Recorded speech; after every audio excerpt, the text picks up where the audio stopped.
Okay, today we are going to discuss about the mass measuring instruments. कि किन किन instruments के जरिए हम मास की मेजरमेंट कर सकते हैं। सबसे पहले बात करते हैं बीम बैलेंस की। ये जो आप साइड पर देख रहे हैं ये बीम बैलेंस है, ये इसका ऊपर वाला पोर्शन बीम कहलाता है। बीम बैलेंस के जरिए अब भी मेजरमेंट होती है। ये वैसे तो पुराने वक्तों में यूज होता था, लेकिन अब भी आप देखें मोस्टली आप कहीं कुछ लेने जाएं तो ये आपको बीम बैलेंस नजर आता है। एक साइड पर आपने अननोन वेट रखना होता है जिसका आपको वेट नहीं पता, और एक साइड पर आप नोन वेट रखते हैं, लाइक 1 kg, 2 kg, 3 kg। एक साइड पर अननोन और एक साइड पर नॉन वेट्स रखते हैं, और उसके जरिए फिर आप बैलेंस करते हैं। जहां पर जिस पॉइंट पर ये बैलेंस हो जाते हैं आप फिर और वेट ऐड करते हैं अगर बैलेंस ना हो, फिर और वेट ऐड करते हैं अगर बैलेंस ना हो। तो उस वक्त तक आप वेट ऐड करते रहते हैं जब तक ये दोनों बैलेंस नहीं हो जाते। दोनों पेन जब बैलेंस हो जाते हैं तो वहां पर आपकी मेजरमेंट नोट की जाती है।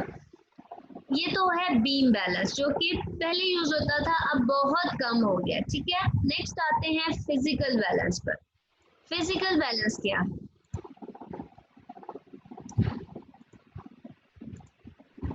फिजिकल बैलेंस में भी बीम यूज होती है। ये बीम है फिजिकल बैलेंस की। ठीक है, ये इसके 2 पैन्स हैं, यहाँ पर स्केल लगा हुआ है। ठीक है, यहाँ पर स्केल मौजूद है। इस स्केल पर ये पॉइंटर देख रहे हैं आप, ये पॉइंटर 0 पर आता है तो आपको पता चलता है कि बैलेंस हुआ है या नहीं। आपका अगर पॉइंटर 0 पे आ जाता है उस पॉइंट पर आपके दोनों पेन्स का वेट बैलेंस होता है। हमेशा लेफ्ट साइड पर आप अपना जिसका आपने वेट मेजर करना है, यानी कि अननोन को रखते हैं लेफ्ट साइड पर और नॉन वेट्स को आप रखते हैं पेन की राइट साइड पर। This is a physical balance जो लैब्स वगैरह में यूज होता है मोस्टली। इससे हम लैब में यूज करते हैं ताकि कैलकुलेशंस कर सकें। बीम बैलेंस लैब में नहीं यूज होता, फिजिकल बैलेंस हम लैब्स वगैरह में यूज करते हैं। लेफ्ट पेन में अननोन वेट रखना है और राइट पेन पे नॉन वेट रखना है। ये असेटमेंट नॉब है, इसके जरिए आप 0 को सेट करते हैं। ठीक है, 0 पर आ रहा है या नहीं बार बार आप सेट करके फिर वेट्स रखते हैं, फिर इसे सेट करके चेक करते हैं। क्लॉकवाइज आप चेक करते हैं और एंटी क्लॉकवाइज आप इसे वापस सेट करते हैं। ये लेवलिंग स्क्रू है आपके प्लेटफॉर्म को लेवल करने के लिए। यहाँ पर बैलेंसिंग स्क्रू रखे होते हैं कि बैलेंस किया जा सके, क्योंकि आपका इंस्ट्रूमेंट जो है वो डिसबैलेंस भी हो सकता है, उसमें भी कोई इश्यूज आ सकते हैं। तो डिफरेंट स्क्रूज यूज हुए हैं ताकि उनके जरिए से बैलेंस किया जाए। ऐसा भी हो सकता है कि ये पेन आपका बिल्कुल प्लेटफॉर्म से लग रहा हो, तो आपने इन सब चीज़ों को बैलेंस रखना होता है कि दोनों पेन्स इक्वल हों। फिर उसके बाद पॉइंटर आपका 0 पर हो, और उसके बाद फिर आप चेक करते हैं वेट्स रखकर। लेफ्ट साइड पर आपने जो है वो अननोन वेट रखना है और राइट साइड पर नॉन वेट रखना है। फिजिकल बैलेंस जो है लैब्स वगैरह में यूज होता है और मोर एडवांस है देन बीम बैलेंस।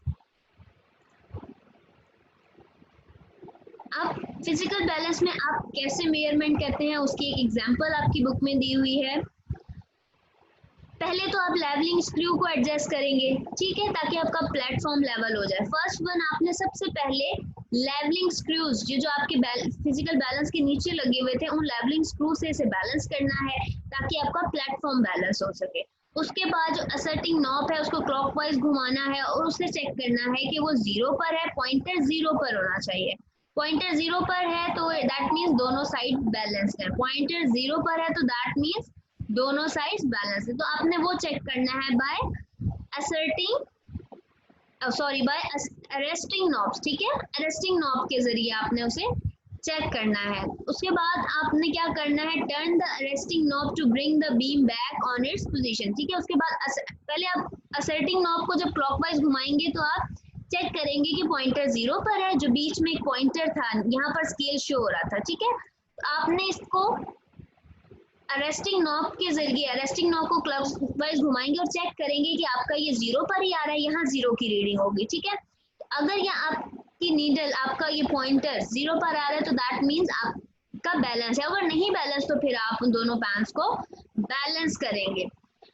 उसके बाद आपने चेक कर लिया बैलेंस है, उसके बाद आपने लेफ्ट पेन में अपना ऑब्जेक्ट रखना है जिसका आप वेट फाइंड आउट करना चाहते हैं। कोई भी स्टोन है, कोई भी चीज है, कोई भी ऑब्जेक्ट है, आपने लेफ्ट पैन में रखना है, ठीक है। और उसके बाद फिर आपने place suitable standard message from the wait box. Wait box present होते हैं लैब्स वगैरह में, उनमें डिफरेंट वेट्स होते हैं, मिलीग्राम्स में भी होते हैं, ग्राम्स में भी होते हैं, वो आप वेट्स यूज करके कैलकुलेशन करते हैं, उन्हें आपने राइट पैन में रखना है, ठीक है। लेफ्ट पैन में आपने अननोन रखना है और राइट पैन में आपने नॉन वेट रखना है, ठीक है। ये बात नहीं भूलनी, आपने लेफ्ट में अननोन रखना है, अननोन वेट, और राइट में आपने नॉन वेट रखना है, क्लियर। उसके बाद रिपीटेडली आपने इसमें ऐड करते रहना है और आपने अरेस्टिंग नॉब के जरिए चेक करना है कि पॉइंटर 0 पर आ रहा है या नहीं। बार बार यहाँ पर जो अरेस्टिंग नॉब लगा हुआ था उसके जरिए आप बार बार क्लॉकवाइज उसे घुमाकर चेक करेंगे कि 0 पर है या नहीं। जब आपका ये पॉइंटर 0 पर आ जाए तो दैट मीन्स अब दोनों पैन्स इक्वल हैं। जब तक इक्वल नहीं होंगे तब आप थोड़ा थोड़ा वेट डालते रहेंगे अपने वेट बॉक्स से लेकर अननोन वेट, नॉन वेट जो है आप अपना राइट पैन में ऐड करते रहेंगे, ठीक है। ग्राम्स में डालें, फिर ग्राम्स के बाद आप मिलीग्राम्स में डालें, छोटे वेट्स डालें, लेकिन पहले थोड़ा बड़ा वेट डाल लीजिए, फिर उसके बाद आहिस्ता आहिस्ता छोटे वेट्स डालें ताकि दोनों साइड पर बैलेंस हो जाए। जहां पर ये पॉइंटर 0 पर आ जाए तो दैट मीन्स दोनों साइड बैलेंस हो गई हैं, वहां पर आप अपने सारे मैसेज को निकालें और मैस जितने भी आपने नॉन वेट डाले होंगे उतना ही वेट अननोन का होगा, वो आप नोट कर लीजिए, वो आपकी रीडिंग होगी, क्लियर। नेक्स्ट आते हैं लिवर बैलेंस पे कि लिवर बैलेंस क्या होता है। ये आप देख रहे हैं, अभी अगर आप शॉप्स पर जाएं, ग्रोसरी करने जाएं तो इस तरह के आपको ये लिवर बैलेंस नजर आते हैं, ठीक है। यहाँ पर लिवर लगा हुआ है, इसके जरिए आप चेक करते हैं कि ये बैलेंस है या नहीं। लिवर बैलेंसेस अब भी ग्रोसरी शॉप्स पर जाएं आप तो यूज होते हैं। इनमें भी 2 पैन्स हैं, आप देख रहे हैं। एक पैन में आपने जो है वो अपना ऑब्जेक्ट रखना है, आपने जिस चीज की मेजरमेंट करनी है, अननोन वेट रखना है, और एक साइड पर आपने नॉन वेट रखना है जो आपको पता है कि कितने ग्राम्स का है, कितने किलोग्राम्स का। एक साइड पर नॉन और एक साइड पर अननोन रखना है। फॉर सपोज यहाँ आप देख रहे हैं एप्पल रखा हुआ है, तो एप्पल का वेट करना चाहते हैं तो एक पैन में एप्पल रखा और दूसरी साइड पे आप वेट्स डालेंगे और फिर चेक करेंगे कि ये लेवल हुआ है या नहीं, ये 0 पर आया है या नहीं, क्लियर। Liver balance. नेक्स्ट आते हैं लिवर बैलेंस के बाद इलेक्ट्रॉनिक बैलेंस, जो कि बहुत एडवांस है और अब यही यूज होता है लैब्स वगैरह में मोस्टली, या अब आप जाएं गोल्ड शॉप पर भी जाएं तो उन्होंने भी इलेक्ट्रॉनिक बैलेंस यूज करनी। गोल्ड शॉप में तो एक्यूरेसी बहुत ज्यादा चाहिए उन्हें मेजरमेंट की, तो अब गोल्ड शॉप्स में भी इलेक्ट्रॉनिक बैलेंस यूज होना शुरू हो गया। लैब्स में मोस्टली अब यही यूज होता है। तो इलेक्ट्रॉनिक बैलेंस एक एडवांस्ड बैलेंस है मैथ्स की मेजरमेंट के लिए। इसकी एक्यूरेसी सबसे ज्यादा होती है, सबसे एक्यूरेट रीडिंग देता है। ये आपको मिलीग्राम्स में भी देता है, ग्राम्स में भी देता है, किलोग्राम्स में भी रीडिंग देता है और एक्यूरेट रीडिंग देता है। इनके पॉइंट के बाद 3 डिजिट्स तक आप इसकी एक्यूरेट रीडिंग ले सकते हैं। इलेक्ट्रॉनिक से ही आपके माइंड में ये बात क्लियर हो जाती है कि इलेक्ट्रिसिटी होगी, तो ये इलेक्ट्रिसिटी से कनेक्टेड बैलेंस होता है। इलेक्ट्रिसिटी आप ऑन करते हैं, उसके बाद इस पर रीसेट के बटन होता है, आप उससे सेट करते हैं कि आपकी रीडिंग पहले 0 पर ही हो। अगर पहले से ही कुछ ना कुछ रीडिंग आ रही होगी तो आपकी कैलकुलेशन में मिस्टेक आएगी, तो रीसेट के बटन से आप रीसेट कर लेते हैं कि रीडिंग 0 से स्टार्ट हो, तो 0 पर सेट कर लेते हैं। उसके बाद आप इस पैन पे, यहाँ पर पैन प्रेजेंट है, आप इस पे वेट रखते हैं जिसकी आप मेजरमेंट करना चाहते हैं, और उसके बाद आपको यहाँ पर डिजिटल क्लॉक के जरिए, डिजिटल आपको इस इलेक्ट्रॉनिक बैलेंस के जरिए डिजिटल रीडिंग मिल जाती है। इस जगह पर रीडिंग आ जाती है और आप वो रीडिंग नोट कर लेते हैं। तो इलेक्ट्रॉनिक बैलेंस हमने जो अभी डिस्कस किया, beam balance, physical balance, liver balance, उन सब में ये सबसे ज़्यादा एडवांस है क्योंकि इसकी एक्यूरेसी सबसे ज़्यादा है और ये सबसे कम एरर देता है और इसमें सबसे हमें एक्यूरेट और रिलायबल रीडिंग मिलती है। अब हम एक्यूरेसी देख लेते हैं, तीनों में सबसे ज़्यादा किसकी है, बीम बैलेंस की ज़्यादा है या फिजिकल बैलेंस की एक्यूरेसी ज़्यादा है या इलेक्ट्रॉनिक बैलेंस की एक्यूरेसी ज़्यादा है। अभी हमने बात तो कर ली है कि इलेक्ट्रॉनिक बैलेंस की ज़्यादा है, लेकिन हम उसको वन बाय वन देख भी लेते हैं। फॉर सपोज आपके पास 1 रुपीज़ का कॉइन है, ठीक है, 1 रुपी का कॉइन है। अब आप इसका वेट करना चाहते हैं तो कौन सा बैलेंस यूज करेंगे, किसकी कितनी एक्यूरेसी है वो देख लेते हैं। आपने बीम बैलेंस में रखा तो आपको मिले 3.2 ग्राम्स, आपके कॉइन का वेट की रीडिंग आपको मिली 3.2 ग्राम्स। दैट मीन्स इसकी एक्यूरेसी इतनी है, बीम बैलेंस की एक्यूरेसी इतनी है कि आपको इतनी छोटी रीडिंग तक दे सकता है। तो दैट मीन्स आपको पॉइंट के बाद 1 डिजिट तक की रीडिंग दे सकता है बीम बैलेंस, पॉइंट के बाद 1 डिजिट तक की रीडिंग। तो दैट मीन्स इसकी एक्यूरेसी इतनी ही है, 0.1 ग्राम या 100 mg। तो बीम बैलेंस की एक्यूरेसी जस्ट पॉइंट के बाद 1 डिजिट तक की है। नेक्स्ट आ जाते हैं फिजिकल बैलेंस। आपने उसी 1 कॉइन को, 1 रुपीज के कॉइन को आपने फिजिकल बैलेंस में रखा तो reading I 3.24 grams.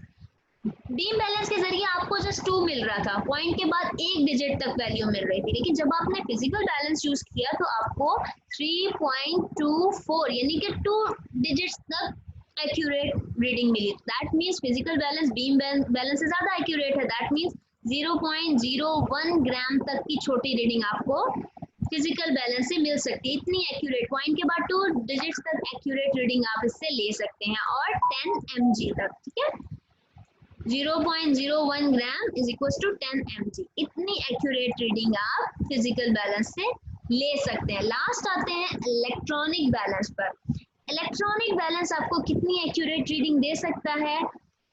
For suppose आपने वही कॉइन रखा इलेक्ट्रॉनिक बैलेंस में तो आपके पास रीडिंग आई है 3.247 ग्राम, कि उस कॉइन की एक्यूरेट वेट, उस कॉइन का एक्यूरेट मैस इतना है, यानी कि पॉइंट के बाद 3 डिजिट्स तक एक्यूरेट रीडिंग आप फाइंड आउट कर सकते हैं बाय इलेक्ट्रॉनिक बैलेंस। तो इलेक्ट्रॉनिक बैलेंस की एक्यूरेसी सबसे ज्यादा है कि आप पॉइंट के बाद 3 डिजिट्स तक रीडिंग नोट कर सकते हैं। 0.001 ग्राम्स, यानी कि इतनी एक्यूरेट रीडिंग, इतनी एक्यूरेसी है, इसका इतना लीस्ट काउंट है। ये आपको लीस्ट काउंट बताया जा रहा है, यानी कि इतना लीस्ट काउंट है कि आपको पॉइंट के बाद 1 2 3 डिजिट्स पॉइंट के बाद जो है आप वो कैलकुलेट कर सकते हैं। तो ये इसका लीस्ट काउंट है, इलेक्ट्रॉनिक बैलेंस का लीस्ट काउंट है 0.001, यानी कि इतनी एक्यूरेट रीडिंग आप नोट कर सकते हैं। और mg में ये कितना है, 1 mg। क्लियर। इलेक्ट्रॉनिक बैलेंस की एक्यूरेसी फिजिकल और बीम बैलेंस से सबसे ज्यादा है, फिजिकल बैलेंस की एक्यूरेसी बीम बैलेंस से ज्यादा है। Most accurate, more precise reading देने वाला हमारे पास जो मैथ्स की कैलकुलेशन के लिए इंस्ट्रूमेंट है वो है इलेक्ट्रॉनिक बैलेंस।